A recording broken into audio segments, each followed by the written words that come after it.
Hi, Alison here, welcoming you to Gardening by Design at the start of 2020 with a quick video tip on pruning grapevines at home. I grow this variety of grape Pinko at home. They're sweet and juicy, dessert grape, pink as you might expect from the name. And I haven't thinned these bunches, but they're still quite well spaced, plenty of room for the grapes to swell up, and they're delicious. I grow it over a pergola, and you can see at the end of the autumn when all the leaves have fallen, all this year's whippy stem growth, and it looks quite tangled. In fact, if you view from underneath, you can see that there is more or less a framework of thicker stems running along the battens of the pergola and some horizontal side shoots which I've been left to grow to form a sort of grid framework. It just needs pruning back.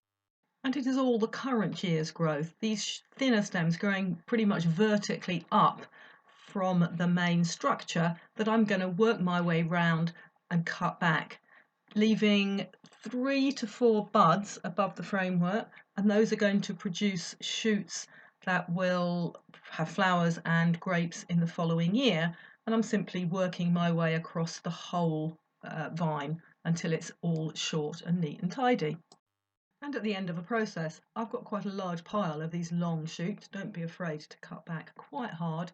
And I have a vine where you can really see the framework and the short 3 to 4 bud shoots that will produce fruit next year. One final point on pruning vines is you can see here that I have cut above the final bud, unlike roses where we're always told to make the pruning cut right above the bud, leaving no stem outstanding. The reason for that is although I'm not an expert, I've looked up quite a lot on vine pruning for my own benefit, and in some of the more technical documentation, it suggests that the stem of the vine very frequently dries off and dies back a little bit, and therefore you leave a couple of centimetres before the bud, otherwise it might die and take that bud out. Now, I'm not a professional vine pruner, but I prune my own vine that way, and it works for me. There's more information about how the box of tricks can help you to plan, plant and look after your plot on my Gardening by Design website, where you can also buy topics and sign up for the newsletter. I hope to see you again soon. Happy gardening!